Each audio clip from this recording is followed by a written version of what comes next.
Evan here at PCS Outdoors with the RC Best Tube Trap and the setter. Now these have a nice, really heavy duty springs in them. You can push it down, get the safety on, and do it yourself, which be nice if you had 3 hands to do this, I can tell you that.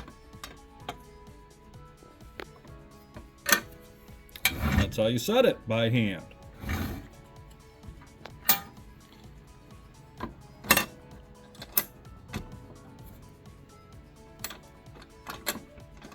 Now these do have a really strong spring, so when you bring them back up you want to go real slow not to get yourself. Watch the pinch points also.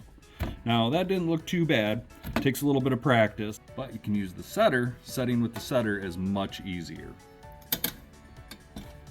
Weaves in like that.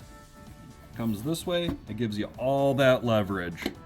And then you flip the safety up there, and then you can take the setter out and then go to finish setting the trap.